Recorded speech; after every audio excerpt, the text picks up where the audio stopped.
All right, so good afternoon, everyone. My name is Jesse, and I am with Exploring by the Seat of Your Pants. For those joining us for the first time, which is pretty much everybody today, we are all about bringing conservation, adventure, and science into classrooms around the world. And we are particularly excited this month of February because all month long, we are celebrating the coolest, most amazing women in science from around the globe. We've kicked out all the men. It's all incredible women. So for all the girls in the classrooms, whether it's Rachel today or some of our other speakers, there's a lot of really, really inspiring, amazing women from around the world that have joined us for this month, and we're so excited to be able to do a whole festival celebrating women in science. So before I introduce our speaker today, I want to go through that we have 4 classes from across North America, and I want to give them a chance to do a bit of a shout out. So we have Mrs. Pospichil's grade 4s in Roscoe, Illinois. Hi, guys. Hi. Hi. Welcome. We've got Miss Milnes, grade 7s in Georgetown, Ontario. Hi, guys. Hi. Hey, in like the darkest room I've ever seen. I love it. We've got Miss Moore's grade 5s in Newmarket, Alabama. Hi, guys. Hi. Hello. Very enthusiastic classes today. And then we have Miss Gross's grade 5s in Janesville, Wisconsin. Hi, guys. Hi. Awesome. You guys are like huge for grade 5 students, by the way. I don't know what they're feeding you in Wisconsin, but it's very exciting. The reason we're all here today is we are joined live by our speaker, Rachel Bell Irving, who is joining us from the Vancouver Aquarium, part of OceanWise, and she is going to share a little bit about the amazing research they do at the facility. So without further ado, I'm going to turn it over to her. Thanks so much for joining us, Rachel, and take it away. Good morning, Jesse. Good morning, everyone. I do apologize in advance. I am overcoming a bit of a cold, so my voice is not nearly as strong as it normally is. So you may have to turn up your volume a little bit to hear me, but I'm going to do my best. As Jesse said, I am with OceanWise, which is an international ocean conservation organization. So we are working around the globe to help conserve ocean life as well as educate people on why the ocean is so cool and so important. I'm currently located at the Vancouver Aquarium, which is one of our sites, and that is in Stanley Park, which is right in the central Vancouver hub on the west coast of Canada. And so we are on the traditional territory of the Musqueam, Squamish, and Tsleil-Waututh First Nations peoples. We're right in the heart of a temperate rainforest, both on land and underwater. It's very exciting for us. And it's a big part of what we do as OceanWise, and a huge part of that is research. Now, the reason that we really like to focus on the ocean and why it's so important is because the ocean covers 71% of the entire planet. If you picture a nice, giant, juicy pie, 3/4 of that, 3/4 of the pie is the ocean for the planet. It's 71% of the planet is covered by ocean. And of that entire surface, we have only explored 5% of it. That is a tiny, tiny sliver of the pie that we actually know about. And in that 5%, thanks to research, we've really learned a lot just in the very short amount of time. We currently know more about outer space than we do about our own planet. So there's lots that we still have to understand. Before we started exploring the ocean, people thought that it was an untouchable resource, that it was endless amounts of water, that it was untouchable, this kind of almost like we had outer space on our own planet. But as we started to explore a bit more, we started to learn that it's not so infinite. There's actually a set amount of water on Earth. It all gets recycled back into the same cycle. So we also learned that what we put into the ocean stays into the ocean. It actually doesn't disappear like we once thought. It's still there. Plastic, for example, that was first invented 100 years ago, is still out there in the world today. It still exists. So research is very important because it allows us to better understand how the world works, what is going on around us, and that is eventually going to inform decisions. It makes a big impact for our future, for your future as well. So I'm going to show you a couple pictures. You're going to see a lovely class here that just joined us. Hello, everyone. And then here is a slide. So when we focus on change as conservationists, or whether you want to enact change in your own community, it generally comes down to these 3 things. You can focus on changing laws, which might be government policy. You might change business, which could be local restaurants or stores, or it could be changing behavior, which could be changing things that you do in your own life or your friends' lives or your families, and talking to each other and really bringing a community together to make change. Now, research falls into this by actually providing the evidence you need in order to enact this change. So research informs what you need in order to make these changes possible. So at OceanWise, we're doing a number of different things. I won't be able to get to all of them today, but we are focusing obviously on ocean research, and that comes in a couple different forms. Our Coastal Ocean Research Institute focuses a lot on our local ecosystems. So we're looking at the Howe Sound specifically, and that's anywhere on the west coast of Canada. We also look at species specifically. Here we've got one of our researchers, Jessica. She's diving off Howe Sound, performing a transact. Essentially, she's counting species down there underwater, scuba diving. We also look a lot at killer whale research, specifically our southern resident killer whales. We also then have our ocean pollution research program looking at plastics, both on our coast, both in the Arctic, around the world, and what does our plastic use really, how is it impacting the ocean, and the extensive efforts that we see going on with that. We also have propagation and species conservation, looking at many different species that are endangered or that were once endangered, and how humans impact that or what might have caused them to get sick in the first place. And then we also have a number of initiatives that involve you directly. We've got our sustainable seafood program, OceanWise.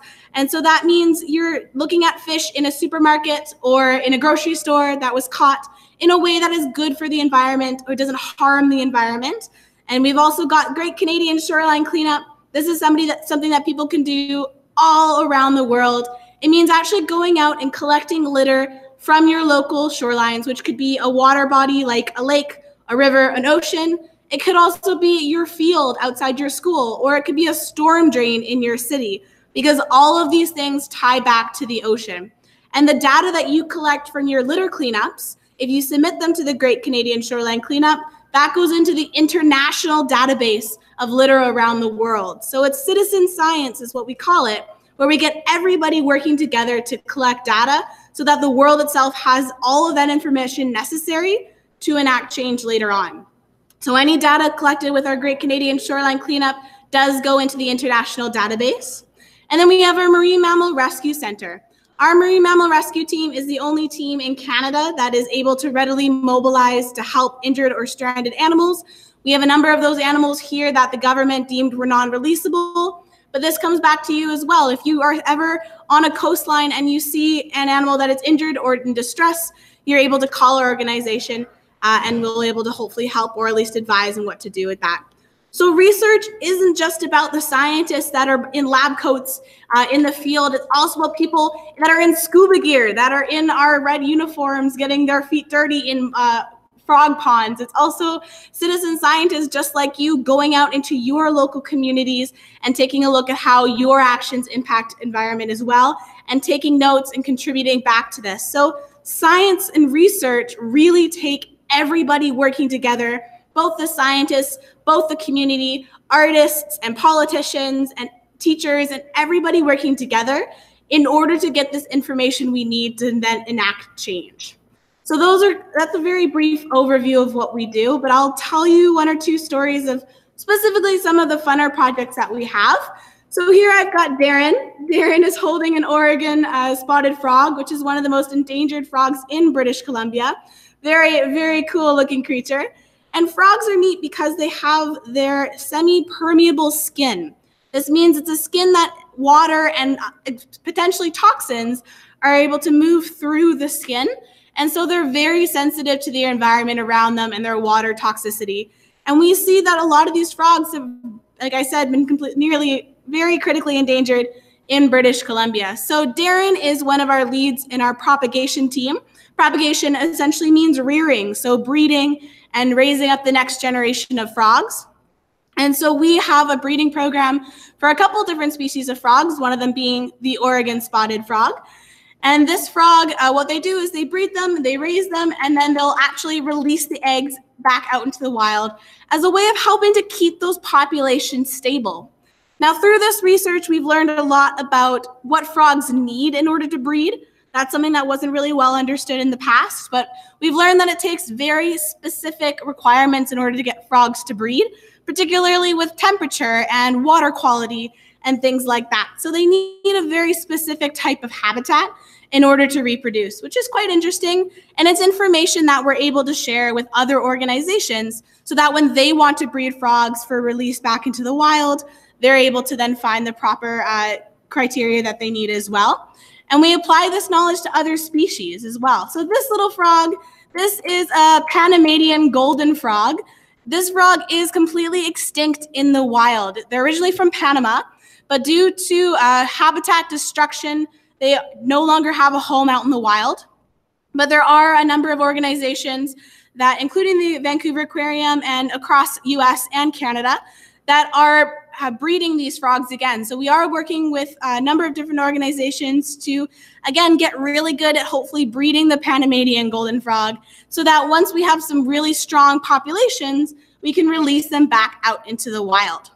So understanding an individual species is incredibly important for us, but also too, sometimes our office looks a little bit more like this. If anyone out there really enjoys the water, scuba diving is one of the best ways to get firsthand experience with what it's like to be underwater. I can speak from experience. It is personally one of the coolest things I've ever done myself, being able to go really out into this other world and learn a lot when you're down there. So this is Donna Gibbs, who's in the photo. She's one of our lead researchers, and she has got this amazing ability to identify almost any animal she looks at when you're looking at West Coast animals. So her job is to go down with her team, and they'll scuba dive through the water, and they will basically count all the different species that they see in order to better understand what the populations currently look like. Now, the reason we want to know what it currently looks like is because if anything were to happen, we'll actually be able to say whether it was bad or not. A couple years ago, we had something called sea star wasting syndrome, which actually nearly wiped out about 23 different species of sea stars. And sea stars are a really key predator on the West Coast for other invertebrates. So when they were gone, we saw a lot of imbalance in the ecosystem, and that was dangerous. But no one had ever kept track of sea stars in the first place. So we had no idea what the extent of the damage was. So our biodiversity team is going out and they're counting essentially all the different species that they find. This is one of their methods. Jessica's in the photo there. And so they line up the measuring tape and they take their little underwater chalkboard essentially. And as they swim along the measuring tape, everything that they see underneath them is what they'll keep mark of and they'll keep track of. So this is called a transact. Sometimes they'll do it in a square. Sometimes they do it along the measuring tape. But this is a very common practice in science. And it also means that you get to have your office underwater, which is pretty cool, I think. And again, it's just these kind of practices that we can take all around the world. We're one of the few teams as well that go up diving in the Arctic. So these ladies here are both in the Arctic Circle doing their dive, performing very similar research because there's not much that we understand about the Arctic. And as that climate is changing, we want to be able to say, yes, this is a damaging effect, or no, it's totally fine. Right now, we're leaning more towards the damaging side, unfortunately. But the more that we better understand it, the more we'll be able to say what damage is being done and be able to make suggestions on how to better improve it. And the last story that I'm going to tell is also about the Arctic, because we do talk about the ecosystems as a whole. We talk about species specifically. And one of the coolest species that we've had the opportunity to work with are beluga whales. Beluga whales are an amazing, very large Arctic whale, totally white, lots of blubber, very, very fat whales. And they're also very talkative. They're called the canaries of the sea because they have over 30 different calls that they can use to communicate with each other. Dr. Vergara here in the photo is our whale whisperer, and she goes up to the Arctic and she will sit there on this tower with a microphone in the water, listening to the belugas communicate. And what we've been learning right now, thanks to her research, is one, belugas have to communicate in order to survive. It's their #1 way of actually contacting each other, specifically with mothers and their calves being able to find each other in the wild. And so I do have some sounds and I'm going to try and play. I'll turn up my volume, so be aware it might be kind of loud. But thanks to her research, this is what an individual beluga might sound like.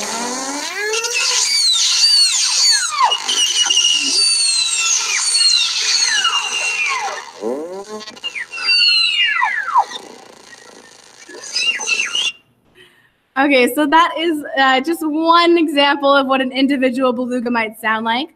Within that little clip, there are lots of different clicks and whistles and sounds that are made. Dr. Vergara has been able to identify over 30 different contact calls between belugas. And she was doing that because we used to have belugas here at the Vancouver Aquarium. She was able to work with those animals to get a baseline, and then she's able to take that information out to the wild and gather information from wild belugas. And what she's found with working with wild belugas is there is a lot more challenges that you face in the wild when it comes to communication. As the Arctic gets warmer and more boat traffic is able to go through the Arctic, we're finding that the water is getting much, much louder. Imagine yourselves if you were to play Marco Polo in the public swimming pool. If it was just two of you and there was no one else around, it's really easy to find your friend. You can hear that Marco Polo very loudly. But once you've got your entire class in the water and everybody's making noise and they're all talking and clapping and cheering, it's really hard to find that one person you're looking for.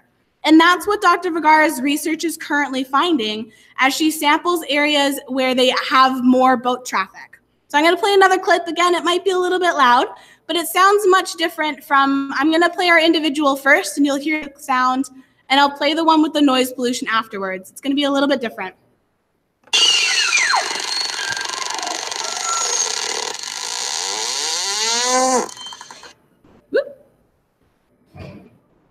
There's our individual and noise pollution.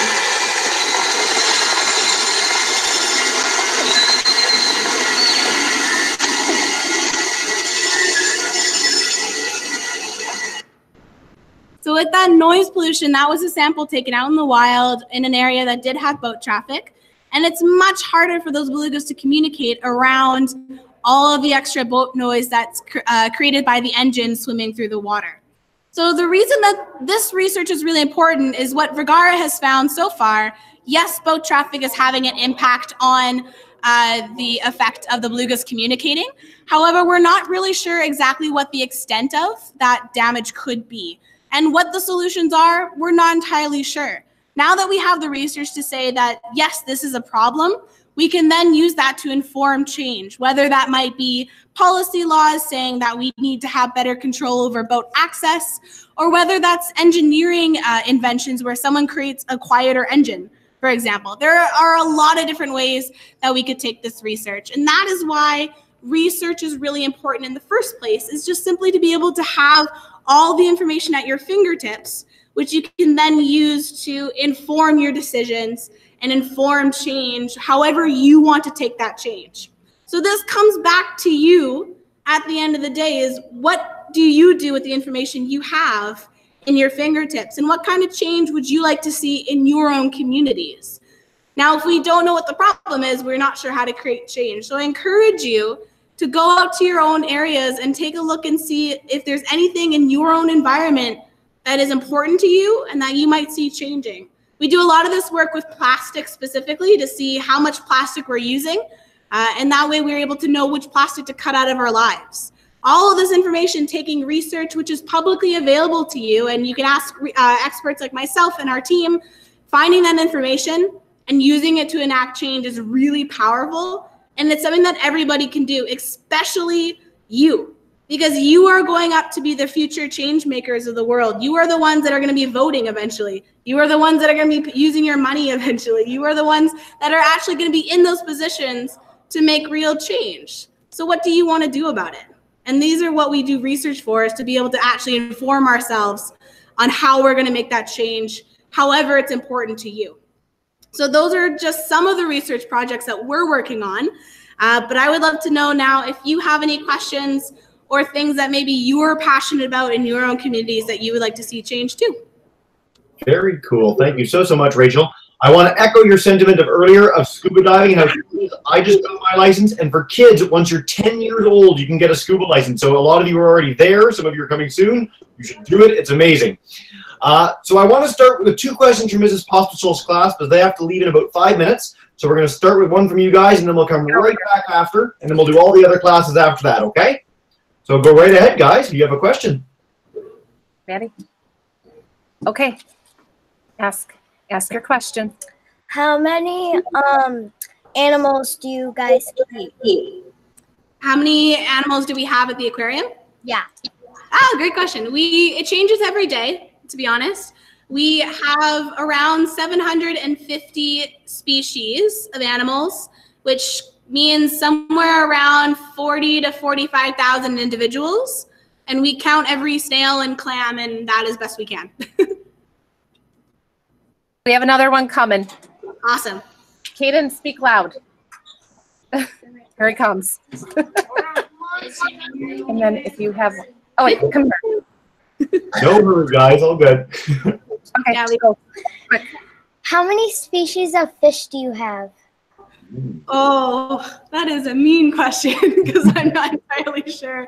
I appreciate your query. Oh man. You know what? I actually don't know. I would say it's at least like 75% of the animals we have are probably fish, but oh, that's not true.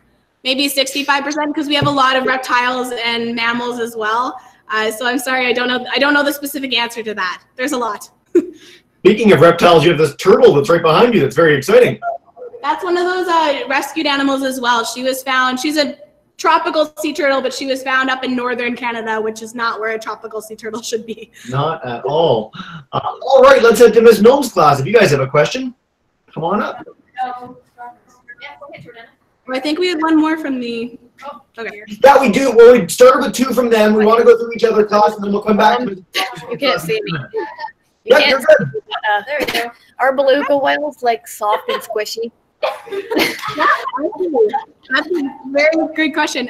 So you can actually pretend to be a beluga whale. If you were to make this symbol with your finger and you stick your pinky finger in your belly button, that's how much blubber you would have out to your thumb. Like that's how thick your blubber would be if you were a beluga whale, and it goes all around your body. So imagine like a mattress of fat. So when you touch them, it does kind of feel like memory foam. Very cool. I like mattress of fat. That is actually a phrase that does not come up in any of our other hangouts ever in the history of exploring by the seat of your pants, so I appreciate it. Before we go to our third class, I want to know we've got some groups watching on YouTube Live. If you guys want to type questions into your chat bar, please do, and I will pass them directly on to Rachel. With that said, let's go to Miss Moore's group. If you guys have a question. What's your favorite marine animal? Oh, thank you for asking. What's my favorite marine animal is a fish that is called, it's got the coolest name ever, which is partly why I like it.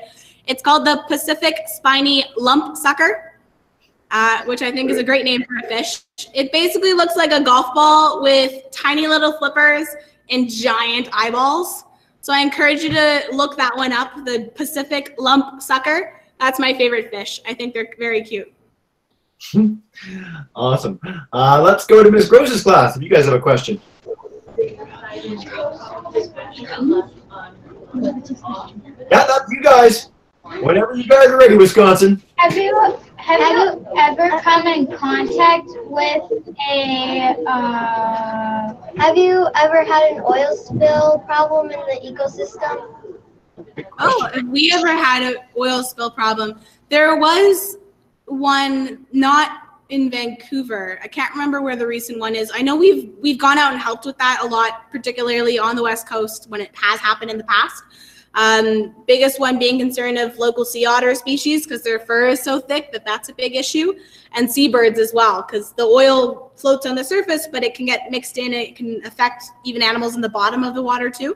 So yes, we have gone out and helped with oil spills locally as well. Right. And then Miss Irwin's class, who joined us a little bit in. So yeah, from Parker, Colorado, guys, come on up. All right. What is the most exciting part of your work? Oh, thank you for asking. The most exciting part, well, this, to be perfectly honest, like talking with classrooms like you is probably the most exciting because I think that this is really, really cool that I can connect with people around the world and hear questions like that. The other most exciting part of my job is that you never know what you're going to get when your office is an aquarium. For example, I was walking to our cafe to get coffee in the morning before the aquarium opened, and there was a penguin going for a stroll through the galleries. So you never know what you're going to get, which is always really exciting in the mornings. Penguin going for a stroll with somebody or by itself? Penguin. With their trainers, they will often do that. It's good for their feet to try different surfaces. So they'll do walks, particularly when it's really cold outside, because we have African penguins. They don't like the snow, so they'll come inside and do some behavior walks and things like that. Super cool. All right, let's head back to Mrs. Postersol's class. You guys have a question? Okay, here he comes. Hurry, hurry, hurry. Don't hurry, all good. Okay, sit nice and loud. Get down. Oh, he thinks he forgot. Do one of you have? Okay, hurry up. What species do you have the most of? Ooh, what species do we have the most of? I would say we probably have the most number of snails. But we have a lot of snails. Snails are really good because they actually will eat algae, so they clean the tanks as much as we have to clean them as well. And then we have a lot of sea cucumbers. I've noticed quite a few sea cucumbers out and about. And I urge classes to look up sea cucumbers because they do some really cool stuff where like their organs can like melt away and they grow new ones, which is really freaky. We can't do that. They throw up their organs. They throw their organs at predators. All right, let's head to Mrs. Milne's group. If you guys have a question. Nope, we're good. Yes, we have one. I have one too. Jordana, yours. Has anyone from your job discovered a new animal? Yes, actually. Our curator of no, he's the lead of propagation. So he's the guy who leads the propagation team. He did discover a new species of sculpin. I don't remember which species, but his name is Danny Kent. We actually did a video of him on YouTube, on our YouTube channel. And yeah, he did discover a new species of fish a couple years ago. I wrote a paper on it too. We actually, our hangout earlier today, we had a deep sea biologist, and they mentioned that when you go to the ocean, because it's so big, almost every time we do research expeditions, if you're looking in the right place, you will find new species. Like there's so much more to discover, which is amazing. All right, Ms. Moore's class, if you guys have a second question. What are the species of reptiles you have? Species of reptiles that we have? We have a number of different snakes. The biggest one being the green anaconda. We've got 2 of those. We also do have 2 caimans. So they're like related to alligators and crocodiles, but they're a little bit smaller. So they're pretty cool to watch. And then we also do have, of course, our green sea turtle, who is currently, she's quite a bit of a show off. Her name is Skuna. She likes to hang out whenever I do programs here. So that's Skuna. We do have tortoises, and we've got, my favorite is the pig-nosed turtle. Another one to look up, pig-nosed turtle with their knee. Because they're very, very cute, and it looks like they're flying when they're swimming. So they're my favorite. I have a lot of favorites. Dude, that's a good problem to have. There's a lot of neat animals. All right, I want to reiterate for groups watching on YouTube, please do pass along questions. Don't be shy. You're certainly able to. Let's go to Miss Gross's class in the meantime. Come on, guys. Have you ever come in contact with a man of war? Oh, with a man of war. I have not personally, thank goodness, because that would not be fun. I have come in contact swimming with lion's mane jellyfish, which are really bright red jellyfish that I have not been stung. Thank goodness. I was 10 years old and I had to hold on to my mom's shoulders while we swam through like an army of them. It was quite scary, but did not get stung. So I have yet to be stung, knock on wood, by a jellyfish. Thank goodness, because I don't want to be. For groups that might not know too, Portuguese man of war are a really, really amazing, beautiful looking animal. In Florida, actually, last year I was there and they had tons of them washed up on the beach. So they are quite dangerous. Not something that you want to swim into. Let's go back to Miss Irwin's class. You guys have another question? Right. You got 10 questions, 50 questions, all the questions. Here we go. We have one coming up. What is the craziest thing you have experienced while researching in the fields? Ooh, craziest thing while researching in the fields. I haven't gone out with our team as of late. I would love to in the future. If they watch this video, please take me with you. But when I chat with them after their dives and whatnot, one of the funniest ones that we heard recently where our team was up in the Arctic and they were diving. 2 of the girls went down And they have a signal for that, like if it's returned to the boat immediately because something's wrong. And they had heard earlier that morning that there were polar bear sightings in the area, which can be quite dangerous because if a polar bear is going to beat you underwater if you overcome them with one.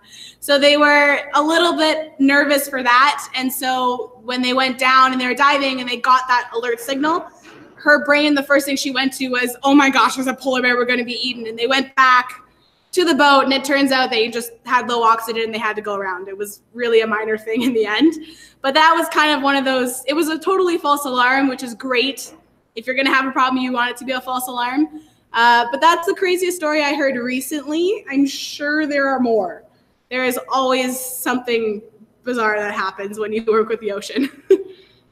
Field work is messy and endlessly fascinating. Yeah. All right, we are ripping through these guys. This is like, for our classes, this is like the most questions you're ever going to get in one hangout, so this is awesome.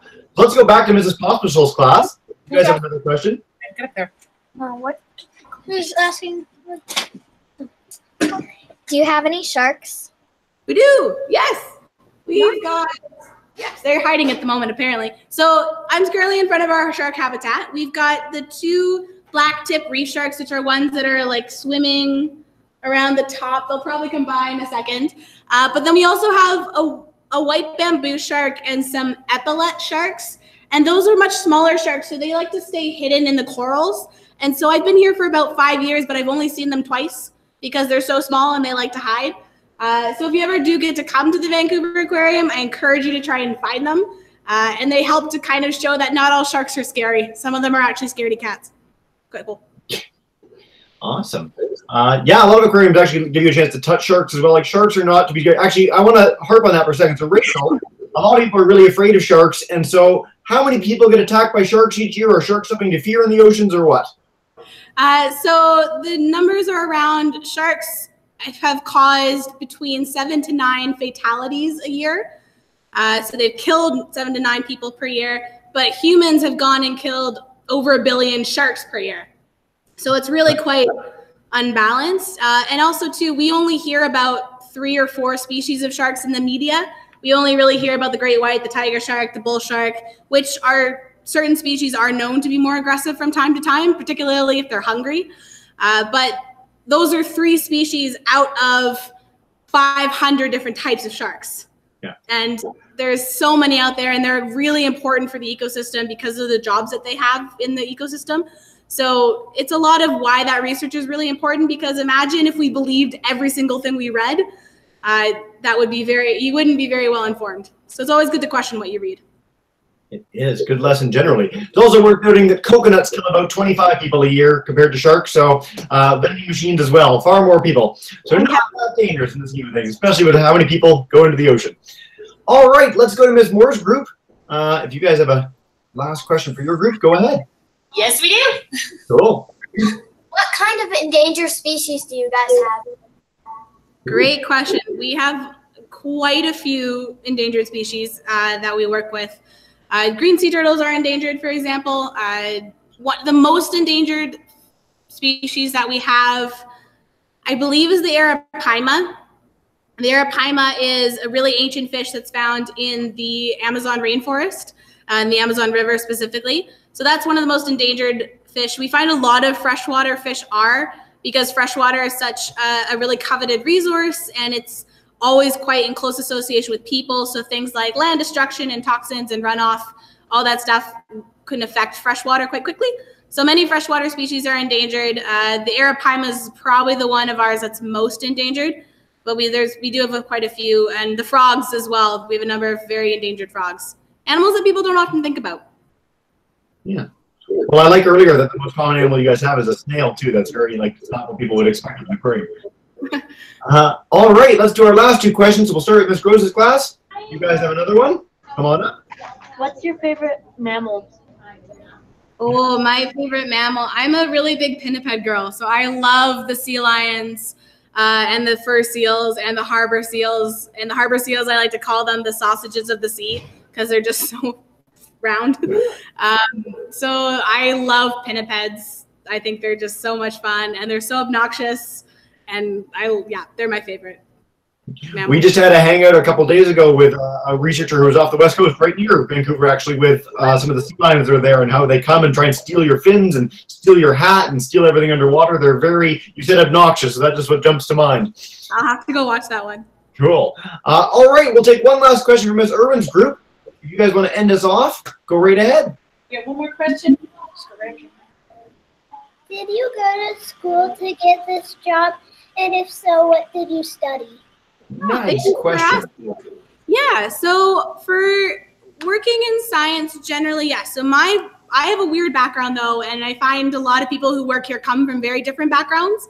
After graduating from high school, I went to the University of Guelph, actually not too far off from Georgetown, and I studied both zoology, which is the study of animals, but I also studied classical studies, which is ancient Greece and Rome, history. So those two things really don't have anything to do with each other, but I love both subjects equally, and I found a way to do both. And I've been able to use those skills really quite in unison when I do this, when I get to talk with people as well. So a science degree definitely does help. Hands-on experience also does help, but we need people from many different disciplines. So for example, on site, we also have painters.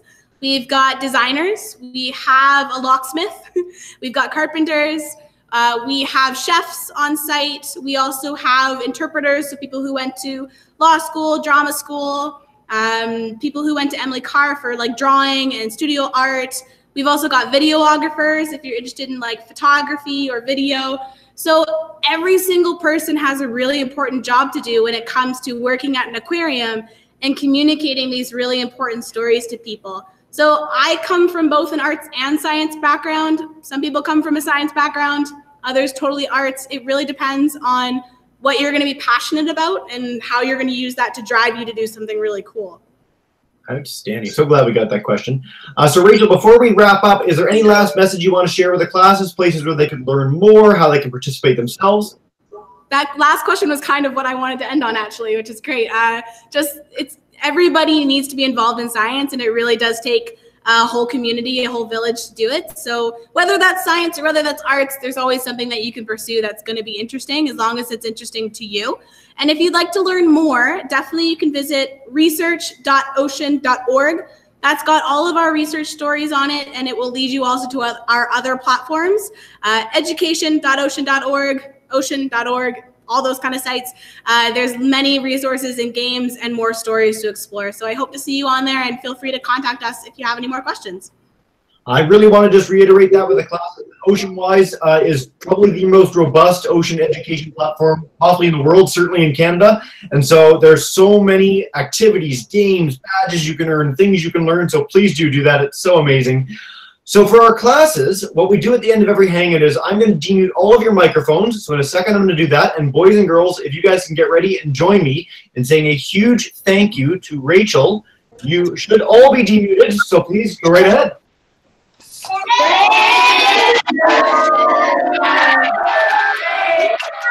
Thanks, Rachel. Awesome, guys. Thanks so much to all our classes joining us for the first time ever. Welcome to Exploring by the Seat of Your Pants. Thanks for joining us in February, and so happy you could join us with OceanWise, one of our very favorite people to work with. Rachel, that was great. Thanks so much, and have a wonderful rest of your day. We'll see you soon. Awesome. See you soon, Jesse. Thanks, everyone.